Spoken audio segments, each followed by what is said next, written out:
Welcome to the Highbury Squad. You can follow us on Twitter at Highbury Squad. In fact, it's the same on Instagram, YouTube, Facebook, and eventually iTunes. Join me, Sophie, aka at Soccer Diva, Amanda, aka at GoonerGirl1969, and our very special guest, Super Kevin Campbell. It's just like being down the pub with your mates. Hi everyone, and welcome back to an end of season Highbury Squad pod. Unfortunately today Kevin can't be with us, but I've got my sister from another mister, Miss Sophie. Sophie, hello darling. Buongiorno, how's it going? Okay. Excellent. We're in a final, babe. We're in a final. Yeah, and I would love everyone to start talking about the final and maybe start forgetting about all the preparation for it. But we'll get into that. Definitely going to talk about that soon. So yes. Today we have a special guest. Now, I know him very well, and I think millions of Arsenal fans know him very well. So let me welcome to the pod Robbie from ArsenalFanTV. Hello, Robbie. Hi guys, how you doing? Good. Not as big as Kevin Campbell. Wow, that's you get some big guests on you, do. Yeah, we do. We've had some brilliant guests on the last couple of years, but you are someone who, I don't even know where to start, Robbie. First of all, let's just chat about how you and I know each other. So about 4 years ago, I was asked to do the big Arsenal discussion with you and our mate Giles, and we did that for about a year, didn't we? Yeah, it was good. And I used to always love your controversial opinions. Amanda controversial now. You mean... I remember bully us all the time, you know what I mean? Me bully you lot, yeah, okay. I wouldn't say controversial, I'd say I was a gobby gooner girl, probably. That's how you would describe me. That's what we love about you. Love you too. But talking about controversy, okay, so you have to admit, Robster, and that's why I call him Robbie, is that you, as a Arsenal Fan TV head of it, is loved and hated. I mean, I've never been anywhere so much where views are so split on what you do and what goes on.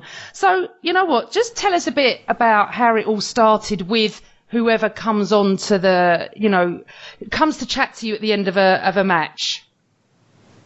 How it all started from the beginning, or just how? Well, after I did the big Arsenal discussion, it sort of took off, didn't it? So obviously I'm part of that. You are part of the success. Part of the success. She's trying to take credit, Robbie. You are money.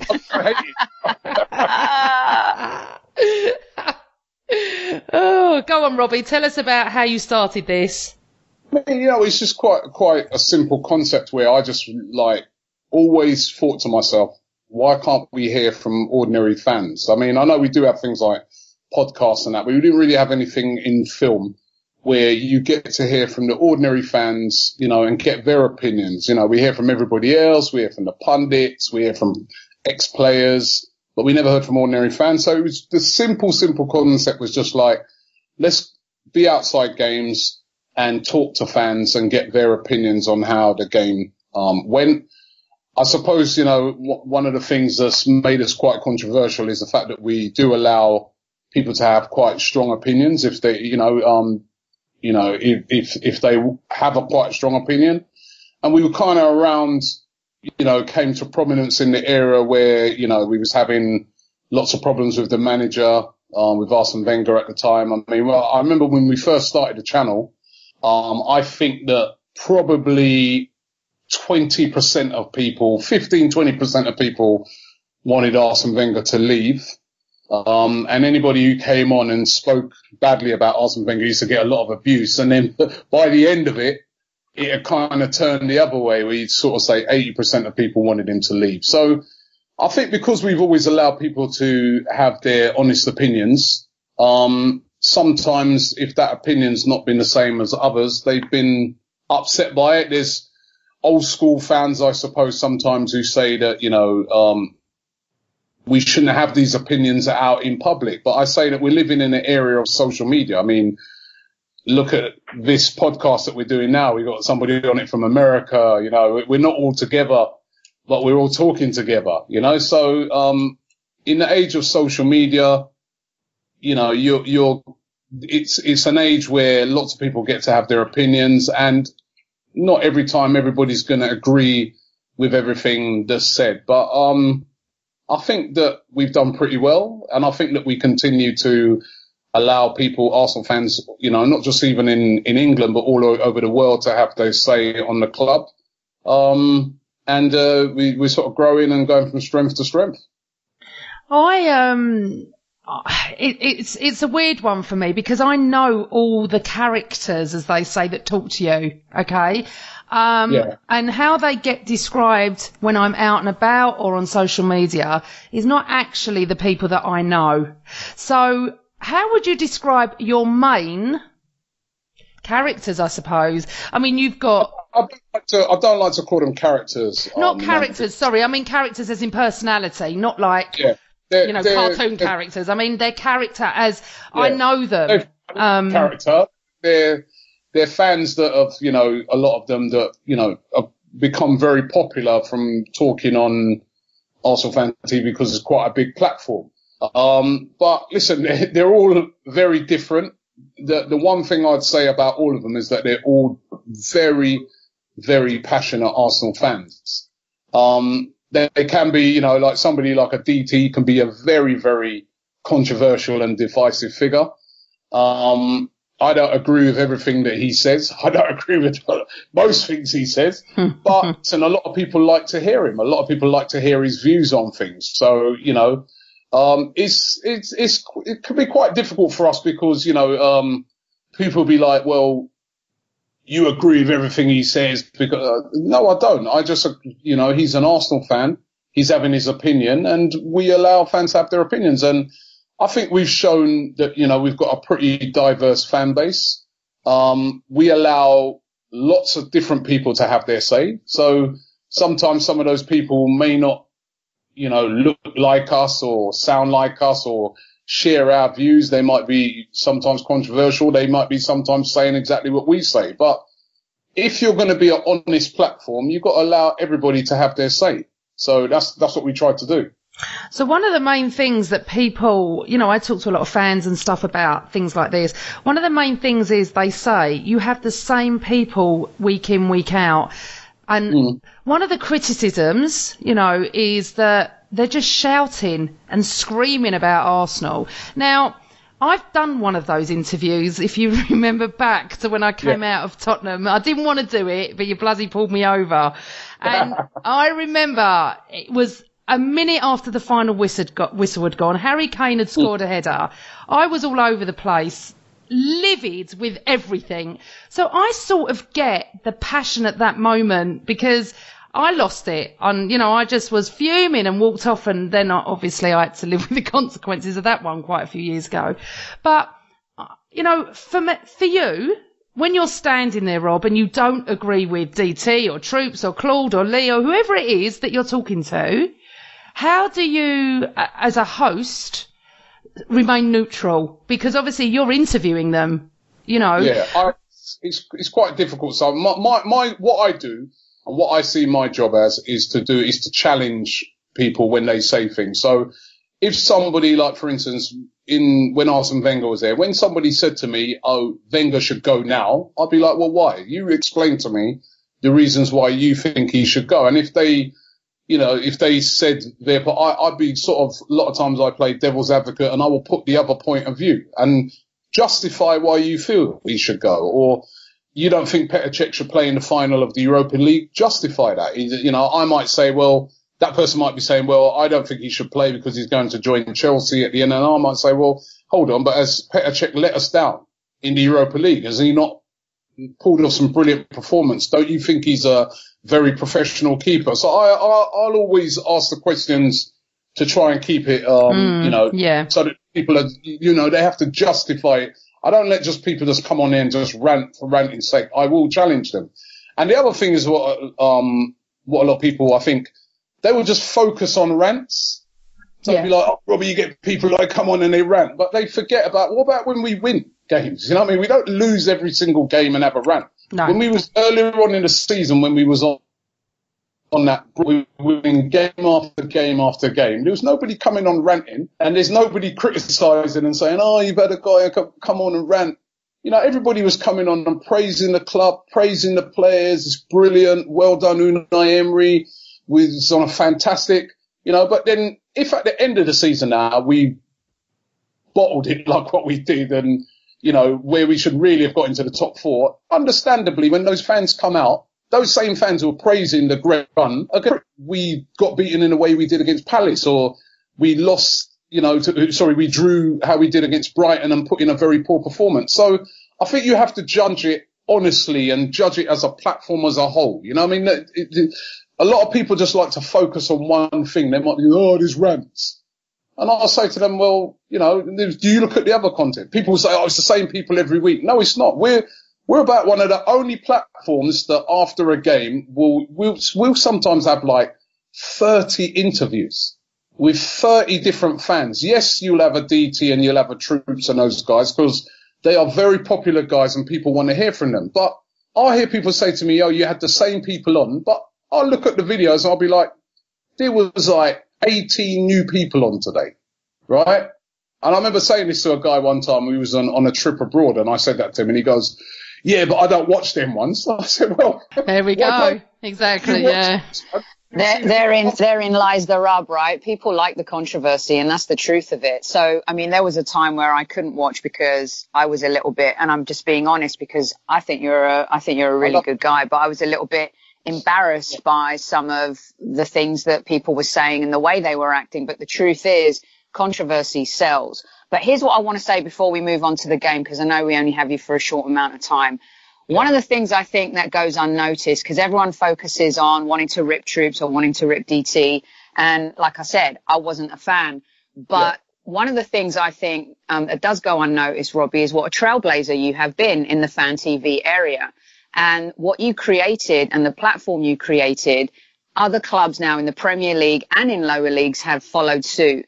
So to give credit where credit is due here, how do you feel about being a trailblazer and about being a huge part of the football story when it comes to delivering content? Because what you say is true. It's not just about the post game. If people go to your YouTube channel and they see all the different things that you do, you're creating content. And at the end of the day, you've definitely been an innovator in that area. How does that make you feel? Well, thank you very much. And yeah, you know, I feel really good about it because, you know, people say to me sometimes, oh, how do you feel about they got a United one and they're copying you? I'm like, yeah, I've got no problem with that. Yeah. You know, they're a Manchester United, you know, I mean, they have different types of fans and they want to get their fans' point of view. And I feel pretty proud that, like, you know, all these channels have sprung up and they're doing their thing. And I a lot of time, I'll help them out. You know what I mean? If they call me and they say, Robbie, give us some advice on this, I'll give them that advice because I think it's great that we've got these platforms out there. It's a bit like when podcasts first started out. I remember a lot of the people who were doing podcasts used to get criticised and they say, oh, you lot, you try to pretend to be like those guys on TV, you know, but, you know, why can't a fan have a say? I mean, if I listen to you guys talking about Arsenal, I know that I'm listening, whether I agree with what you say or not, I know that I'm listening to real Arsenal fans who share the passion that I share. I may not agree with everything you say. I may agree with a lot of the things you say. Rather than sometimes you listen to some of these pundits, and I can tell you that a lot of times they haven't even watched the game. They've just been given like some in the game and stuff like that. Even ex-players. I've spoken to ex-players who said to me that, you know what, Rob, I hardly get down to go and watch Arsenal. I go now and again, you know, I played for them for years. Now I want to do something else. But they'll go and make comments on the game and that because they're getting paid. So to me, when you hear from fans, you may or may not agree with what they've got to say. But, you know, I think it's great that, you know, we've got platforms now like ours, like yours, like many different ones where fans can have their say. Of course, it's open to sometimes a bit of abuse. It's open to, you know, we're not perfect. We're not perfect. A lot of this we've had to learn as we've gone along because, you know, we sort of pioneered a lot of it and we've made mistakes along the way, and I will admit that. But I just think it's great that ordinary fans get to have their say, you know, and, you know, I always can sort of back up what we do. We're at every single game we are. Yeah, when people say things to me like, oh, I bet you're glad when you lose. I'm going, mate, I'm at every single game. Minus 17 in the Ukraine this season. They were saying that, you know, when we play Vorskla, the country's under martial law. And so we were there. We were there. And it doesn't really make financial sense to go to a game like that if you're going purely to try and make money, right? But we are there because we want to tell the story of Arsenal fans at every single game. And that's what we do. See, what I feel about it is there's no difference to you interviewing whoever you interview to people talking down the pub, Rob. When I used to go in the 80s and we used to come out and we were fuming and we would go and chat, we'd go home, we'd talk in the car, everyone argued, not me. You only went to the pub in the 80s? I didn't go to the pub. Right? Yeah. No, I didn't go to the pub. I only started going to the pub the last 5 years. I used to go to the cafe, go with my family and go home. But, I mean, I used to be... drove you to drink. I used to be at school or at work, though, you know, leading in from school to work, that we would talk at work and someone would say to me, no, I don't rate David Seaman, or David Seaman's great. There's no difference, and everyone is entitled to their own opinion on what they think. No one is right, because nothing is factual. So if you're saying to me that don't rate Mkhitaryan, great, I might rate him, but it doesn't mean you or I are right. The thing I find is, and I have it on a very much smaller scale to any of them, is if I tweet something that I'm adamant about, the abuse sometimes I get, but it doesn't affect me in any way, shape or form, you know, and I'm on a very small scale to, you know, the people we've mentioned. So it's no different to someone coming out of the game, chatting with the mates, going for a drink and going, well, actually, I didn't rate this and I want Wenger out or I want Wenger to stay. It goes on everywhere. I think what's happened is, Robin, you're right, social media has sprung up and allowed certain voices, certain abuses to go on, and I think it's wrong. You know, I've always said the same thing, Rob. If they don't like you or Arsenal Fan TV, do not watch it. You have an off button, you have an on button. You know, it's not for everybody. I think the issue people had, some Arsenal fans had, was the way other fan bases were ridiculing us during that time. Because we were a ridiculous club, to be quite honest. That whole... But then don't we do that? We do that as well, don't we? Yes. If Tottenham lose next week, and hopefully they do. God. Oh my God, from your mouth to God's ears. Yes. We will be ripping into them. Yes. Right? That's just what football fans do. I've said that to fans before. I can't stop, you know, if they don't come on, grab a Arsenal Fan TV video to ridicule, then they're going to get something else. They're going to grab someone's tweet. They're going to, I mean, we can't stop doing that, Robbie, because someone's ridicule us, you know. So I agree with you. And also, one of the videos that went viral was Chris Hudson. Remember a couple of years ago or 3 years ago? I've known Chris since I was probably about 10 or 11 at Highbury. Okay, Chris is just as mad passionate as me or anyone else. So when he did what he did, that is Chris. That is him all over. And I had total respect for him. And he was brilliant, but unfortunately there was a lot that ridiculed him because they didn't know him. Okay, us of old from Highbury know Chris very well, and I just feel that people are I like your platform. I wouldn't have come on to your platform if I didn't like it. I don't necessarily do the interviews after, but I'm always chatting with everybody, and I just think if you know, as you said, DT has his followers, Troops does, Lee does, Claude does, Ty does. Let them be. They're fans of Arsenal. They travel everywhere. As you say, every away game I go to, they're always at. Every home game I see them. So let them be. But I just don't like the abuse of what they receive. I don't like that. I don't like abuse of anybody. And it's really unnecessary. Just because it is unacceptable. It is. And I got abuse last year because of what I wanted Wenger out. I got really bad abuse at a certain point from a tweet. And it wasn't acceptable to me, because just because I want Arsene Wenger out, you don't have to agree with me. But downside. But what I want to, you know, one of the things that made me laugh, Amanda, right, is that even like when Gary Neville had a go at us, and then We did that video of him. But what made me laugh is seeing Gary Neville last season outside stadiums interviewing fans before games and stuff like that and after games. Right? And I was just like, oh, it's all right now, is it? Yeah. So, you know, I mean, when you're, like you said, when you're trailblazing and you're doing something and you're kind of disrupting the industry, you're going to get a lot of criticism sometimes, but it goes with it. I'm kind of easy with it. It goes with the territory. Well, look, let's move on because we've got another 10, 15 minutes. I'm going to try and steal a few extra minutes here with Robbie, but we've got a huge game coming up, and if there was ever really terrible preparation for a game from a outside point of view, this is it for our biggest game in I don't know, since maybe the Champions League final. Champions League final, yeah. Yeah, and from the venue, which is horrendous, and you can talk us through maybe in a nutshell, Robbie. One of my biggest issues, obviously, and for a lot of Arsenal fans, is Mkhitaryan. A lot of fans will say, oh, well, we've been ripping him all season because he hasn't played well. No, there's been moments where Mickey's come on and made a difference in the second half. He gives Emery another tactical option, and that's all at the end of the day. Right.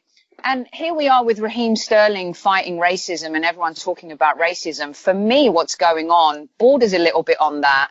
Talk us through what you think about that whole situation, Robbie, and the fact that we're playing a game in a place where one of our players, imagine if Emery was Armenian, and what would be happening if this was like an Mbappe or a Messi or a Ronaldo? Give us your thoughts on that. Well, I agree with 100% with what you've been saying. I mean, I've done quite a lot of interviews with TV and that, and I've said it. As far as I'm concerned, and it's nothing against the people in Azerbaijan and that, and it's a beautiful place and a nice country, but how can you, number one, play a final in a place where hardly anyone can get to? 5.5 hour flight, hardly any flights there. You know, if you can get a flight in, you'd be very hard to get a flight out until the following week. That's what a lot of people have been finding. And they knew it was going to be hard to get to. That's why they only issued 6,000 tickets, because the reasoning behind only issuing that was they know a lot of fans won't be able to get there. So why are you holding it there? And then this whole situation with Mkhitaryan. I mean, I heard Simon Jordan on the radio the other day saying something I thought was pretty disgraceful, where he was saying, he's a bit of a chicken. They've guaranteed his safety. He should go there. It's just terrible. Terrible. I mean, number one, nobody can completely guarantee your safety. If he goes out there, you imagine this, right? I was just thinking about it the other day. I was saying, back in the day when a lot of black people, when there was apartheid in South Africa, and when some black, you know, they'd hold cricket there and they'd pay a lot of black guys a lot of money to go over there and play cricket. When they came back, they were ostracized by their community for going out there, because people were like, listen, that country's not a place where black people were welcome. Luckily, apartheid ended and it's changed place. But in those times, it wasn't. So imagine, like, it's a similar situation with Mkhitaryan. If he's probably the most famous sports person in Armenia. What's it going to look like for him and his family and that, going to a country where you're not welcome? You know, he's going in there. He's not welcome, really. Even if they sort it out that he can come there, he's not welcome. His family's not welcome. His friends are not welcome. As a matter of fact, anybody who's got an Armenian sounding name is not welcome in Azerbaijan. So why are we holding a final there? I just do not understand. It's interesting, actually, Robbie, because I never thought of that. About the fact that his family and his friends, and he could be shunned. Of course. I never even thought about it. How's if his dad or his mum or dad or cousins or whatever want to come and watch him play, are they welcome? No, they're not. So would we do it? If it was, let's think about if it was England, and some of the English players in the team, and we were playing a country that we're at war with, our politicians would be saying not to go. Our politicians were telling England, some of them, not to go to Russia last year, right, for the World Cup. And we're not even at war with them. Correct. And they were saying, we shouldn't really be going to Russia. Theresa May, all of the diplomats, none of them went to Russia for remember, for the opening ceremonies and all that. They refused to go because there's a little dispute in comparison to what Armenia and Azerbaijan are going through. And then we've got people like Simon Jordan and other fans and that expecting Mkhitaryan to go out there. No one expects it, Rob. I'm pleased he said no. I respect him a lot. There's some Arsenal fans, even Arsenal fans, that have said, "Oh, but he's getting Robbie. He's the amount of money he's getting. He should be professional." No way, really?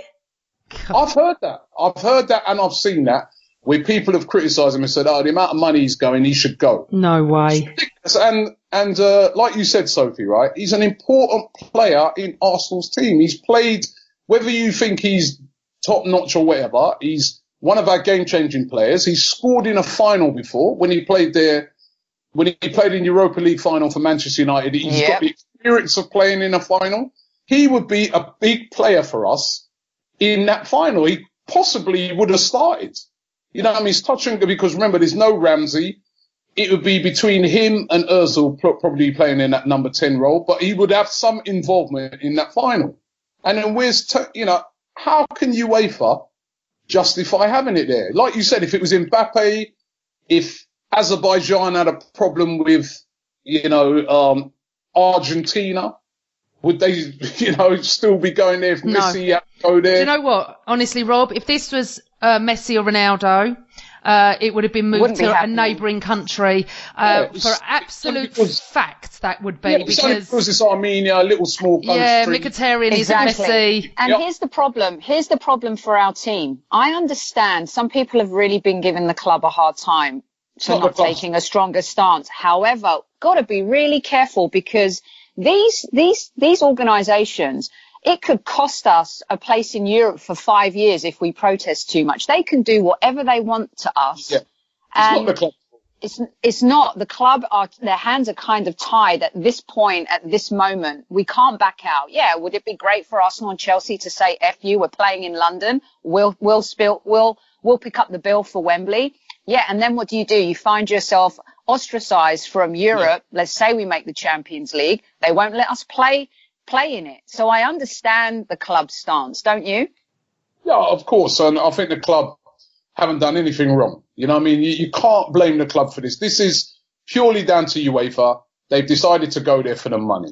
Azerbaijan's an oil-rich country, and they've decided to go there for the money. And if it had been a bigger player, from a bigger country, if it was been Mesut Ozil, or if it had been one of the big star players from the big countries like Germany or England or Spain, I think that they possibly would have thought about moving it, right? So it's just, I'm trying to be positive about it being over there.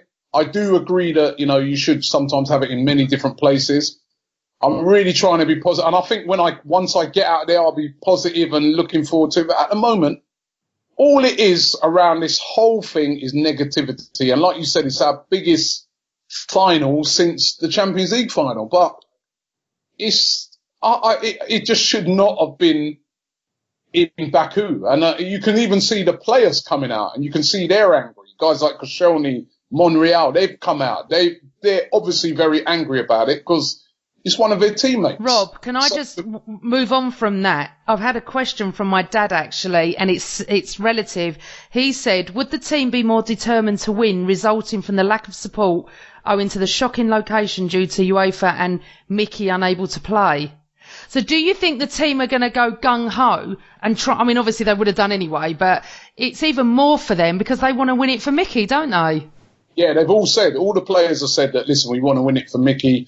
I wouldn't be surprised if I saw a T-shirt come out, let's do, they score a goal or whatever. I'd love them to do that. That'd be great if they could win it for him. You know what I mean? What's interesting, Rob? I'm a little bit different to you two. I do feel Arsenal and Chelsea should boycott it. I really do.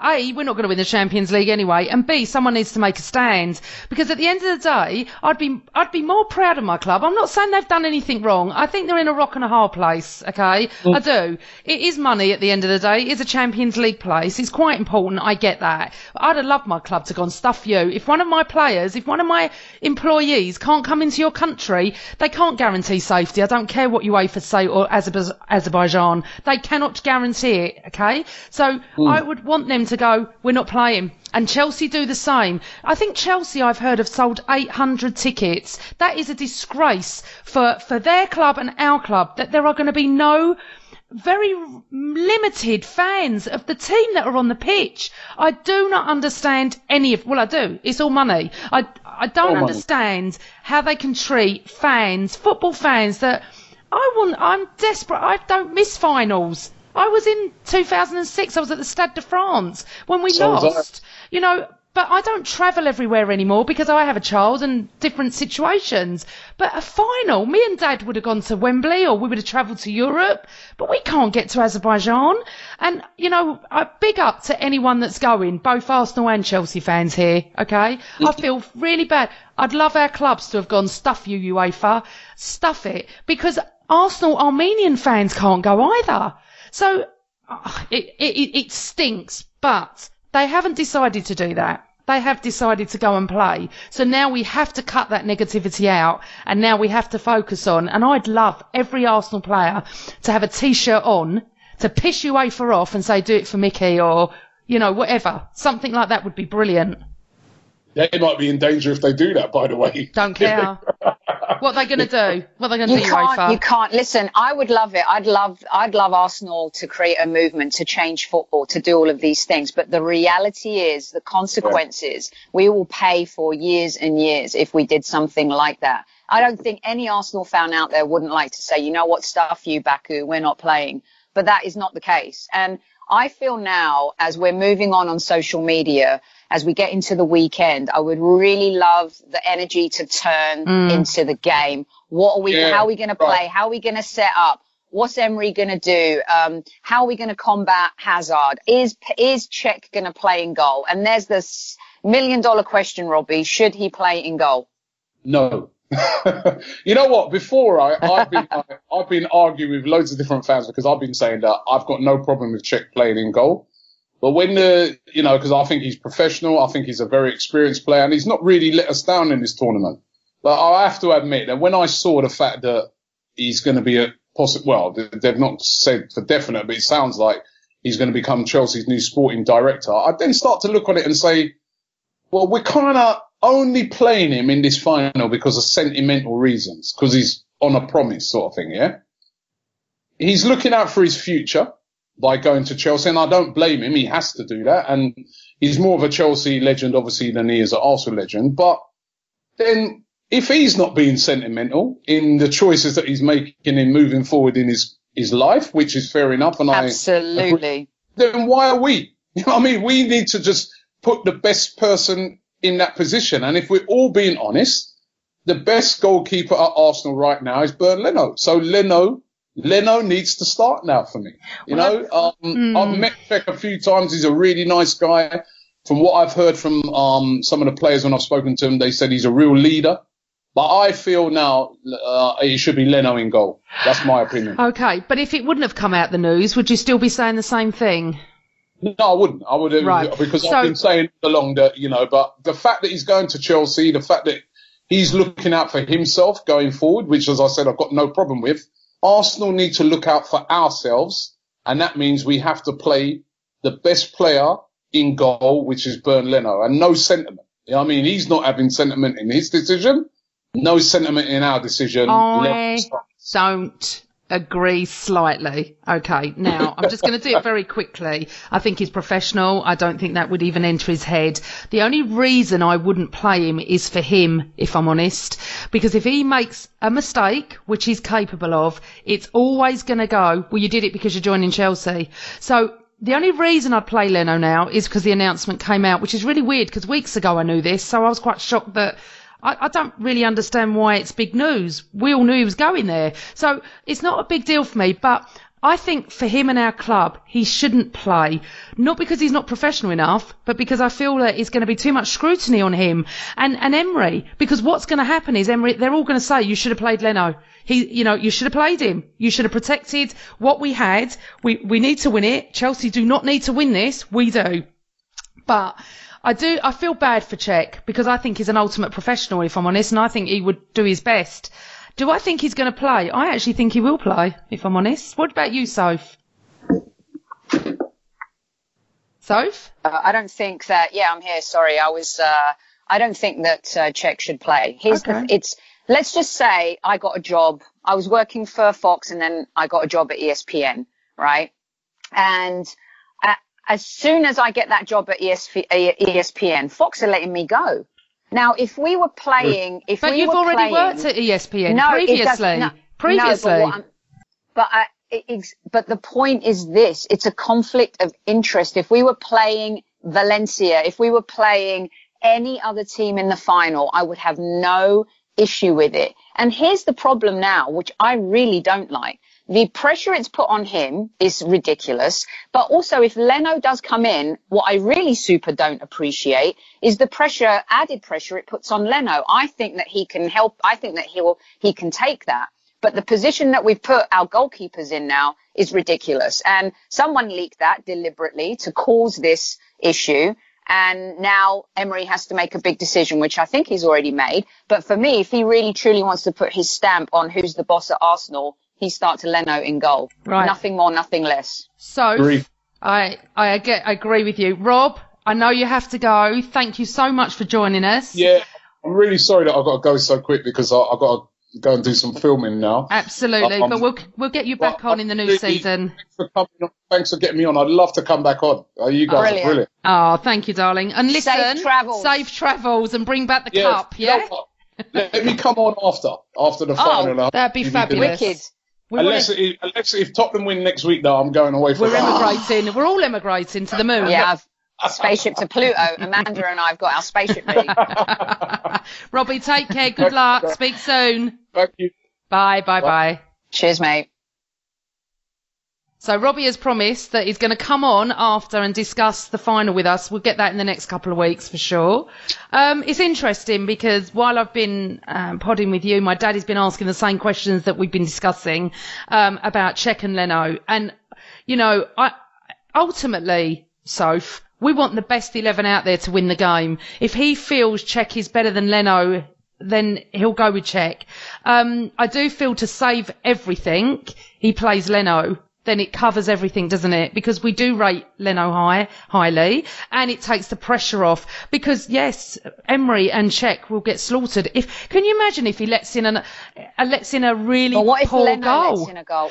What if Leno then makes a mistake, Amanda? This is the problem. I don't think he will be slaughtered as much as it would be if it was Cech because of what's happened. And Agree. People do rate Leno higher than Cech.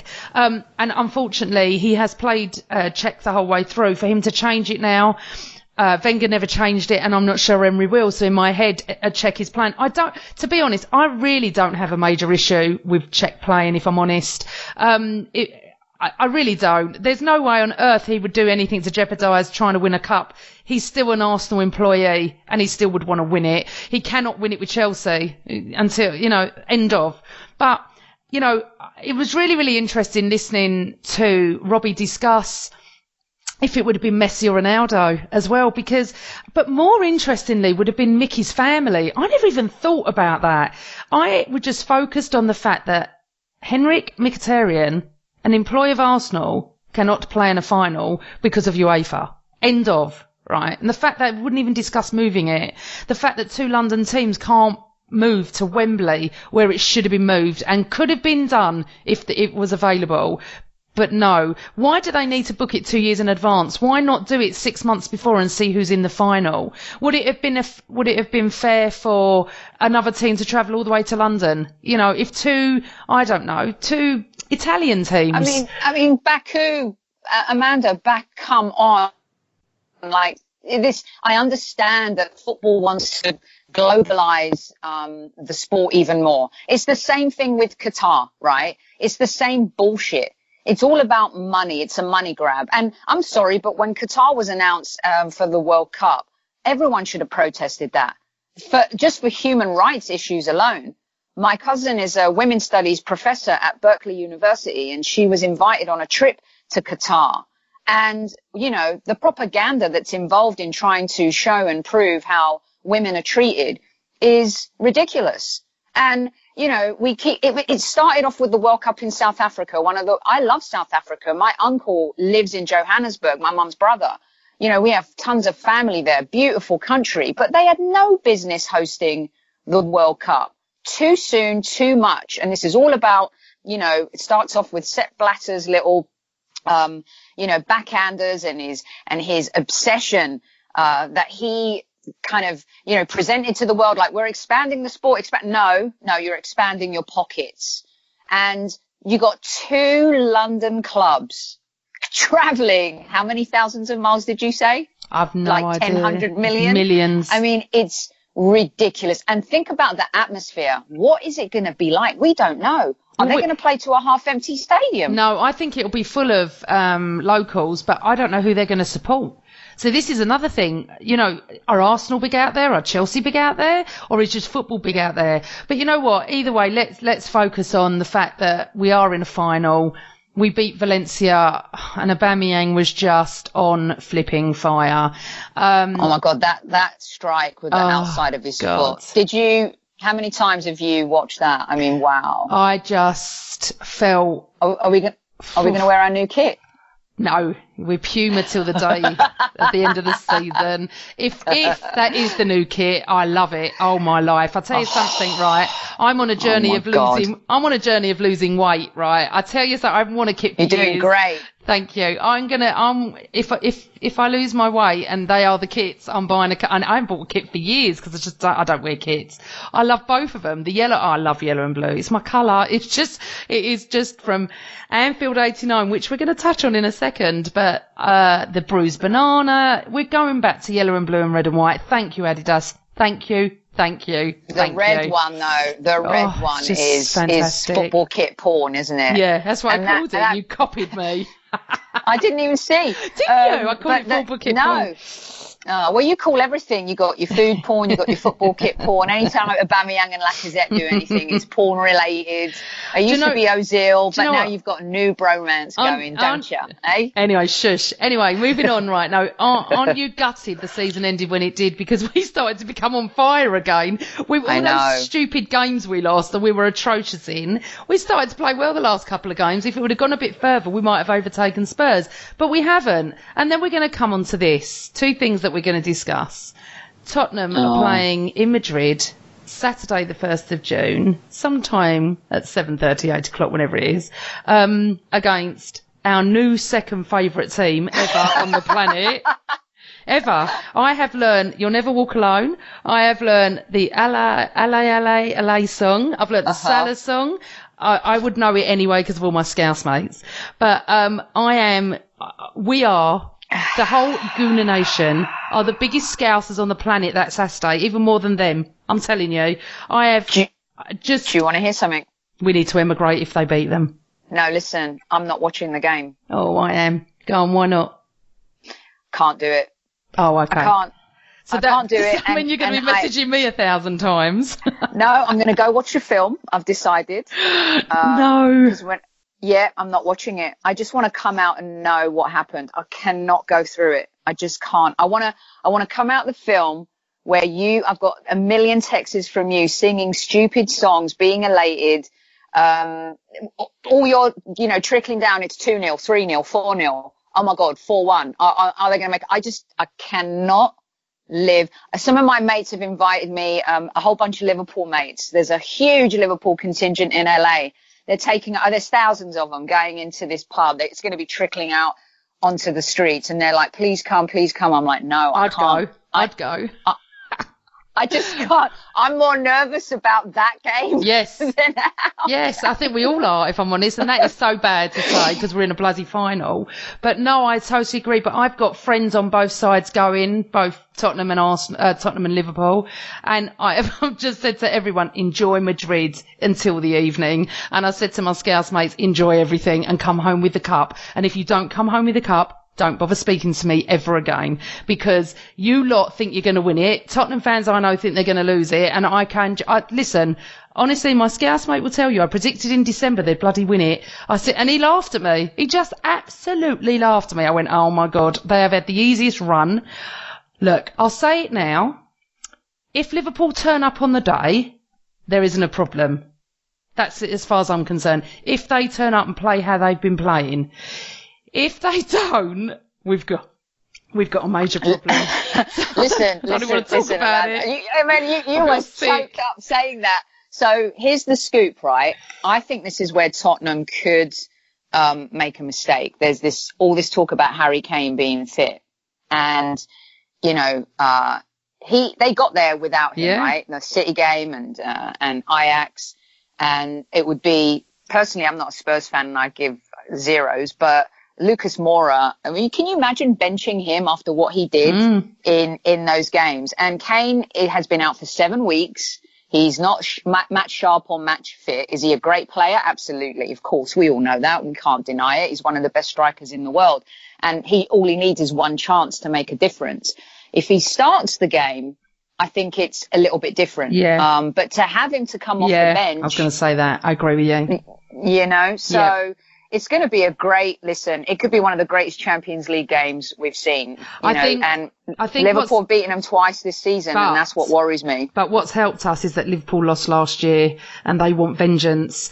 They lost the Premier League. Yeah, and they've been playing brilliant. You cannot fault them. And Red Nose John, who listens to this, do not come home unless you have won the cup. Never speak to me ever again if you do not win in Madrid Saturday, the 1st of June. Will you abandon social media? No, because it's not social media Twitter is not my problem. Facebook would be my problem, and the area I live in. I reckon I will be hounded at work within about 48 hours.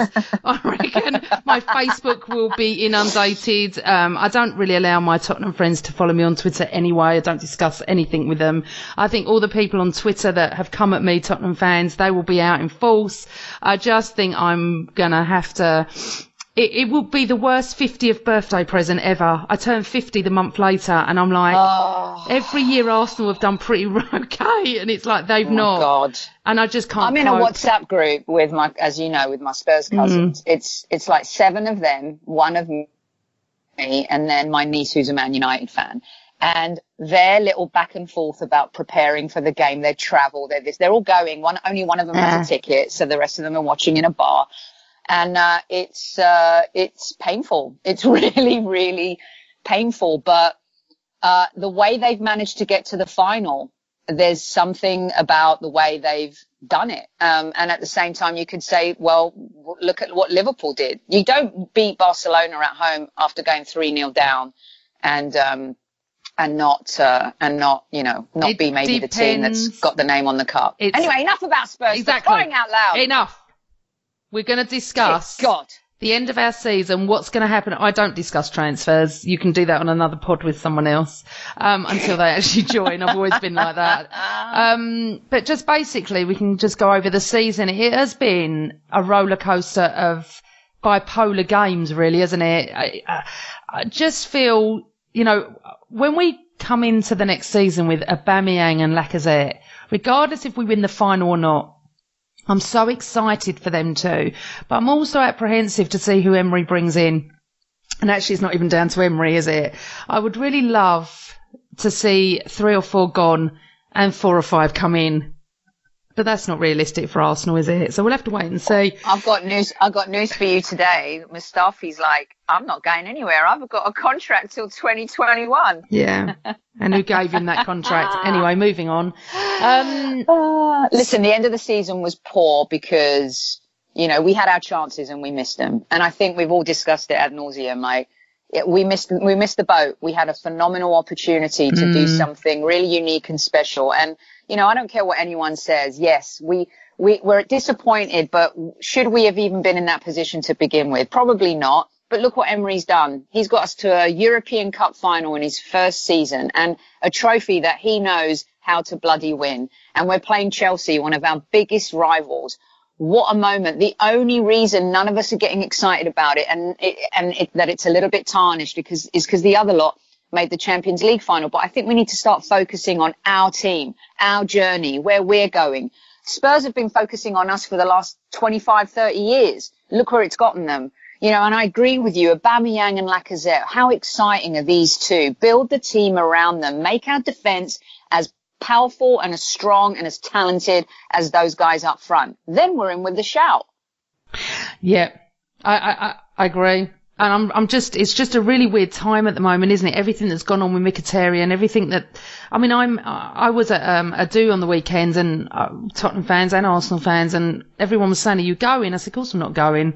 am I getting to Baku for less than 1,500 quid and 2 days of travelling? I said it's just not happening. But, you know, we've got Tottenham fans. Everyone's sort of we're still very football orientated, even though the season's over. So we're going to be back all during the summer. We're going to have different guests on. We're going to have fans on. We're going to have rival fans on. Hopefully we'll have Tottenham fans on talking about their loss in Madrid. That would be nice. And we're really excited about the fact that we're going to go through the summer and see what goes on, see what transpires in the transfer window.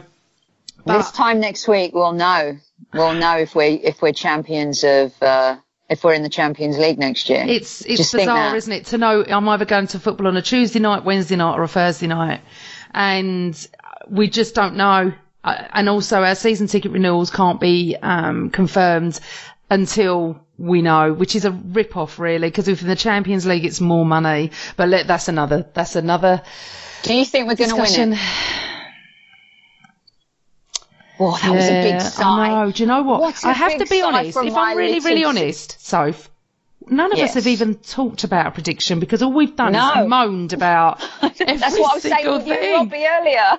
We've got to turn our frown upside down. Okay, so you predict, and I'm going to have a think about this. Listen, here's what I really truly believe, right? Chelsea, even though they've already qualified for the Champions League, does that take the pressure off them? Do they play freer football? No, it's still a European Cup final, right? They haven't been that great this season, but neither have we at times. Where we have been great is up front. And I always say, and this was Liverpool, in a way where I look at them the same. If you score 3 on us, we can score 4 on you. And if those boys show up on that night, and I feel like they're relishing it, they can't wait to get out there, those two, and play together. It's all going to be about our defence, always about our defence over the last few seasons. Which defence is going to show up? Don't make any stupid mistakes. Keep it tight. I reckon I think we could get, I think we'll come out fast. I think we'll probably get an early goal, and that will settle us. We just need to be settled early. If we go a goal down early, that's where the wheels could come off. But when you've got Aubameyang and Lacazette up front, anything can happen. Right. So, can you give me your prediction? I'm going to say 3-2 to the Arsenal after extra time. Interesting. Okay, so I think, because I've just had I just don't want it to go to penalties, Amanda. I really don't. Only if Leno's in go. Only if Leno's in go. Because that would be it. I think we're going to win 2-1 in normal time. I think we're going to go 1-0 down. We always seem to play a bit better when we're 1-0 down. Early on. I think Chelsea are going to scare early on and we'll win it 2-1. I think that's what I'm hoping anyway. But, yeah, I haven't really had time to think about it because you're right, we need to focus on it now. I need to focus. It's done. We're playing in Baku. We have to get on with it. I think it's disgusting what's happened to Mkhitaryan. We all do. I don't think anyone. And the fact that Robbie has seen people discussing the fact that he should go because of what money he's on. I tell you now, if this was me, I wouldn't be going. So I'm not really bothered. I mean, come on. I know. Yeah. I know. That's a ridiculous argument. I've never heard anything like it. But anyway, so I'd like to thank everyone for listening to us during the last season. We've loved to have Kevin on and hopefully he'll come back for some guest appearance next season. Soph, it's been a delight as usual, but the next time we speak, we will know if we've won, they've won, we've lost, they've lost. We will be back regardless if we have to Skype from the moon. We will be back to pod. I've already checked. We've got really strong Wi-Fi on Pluto. It's going to be great. You're going to love it. Let's all go to. Let's hope we don't have to go to Pluto, but no, I don't think we will. I don't even know what my answer is going to be to all the people that are going to come at me because it's been about 40 odd years of where I live. But anyway, moving on. Amanda, energy, yes, babe. We've got to put positive all the energy. positive. Yes, absolutely. What we want is us to win and them to lose, obviously. Yes. Right. Obviously. Sophie, enjoy the final. We will discuss further on, but we want to say thanks to everyone for tweeting us and Instagram and people coming up to me at Arsenal, which is lovely. Say hello to all you tweeters. It's lovely. Thanks for supporting the Highbury squad, because we're not a big pod and there's some fantastic pods out there. I'd like to thank Robbie for coming on. He is a friend of mine and I love the fact that we can debate and chat with him as well. But as always, what do I say? Always Arsenal!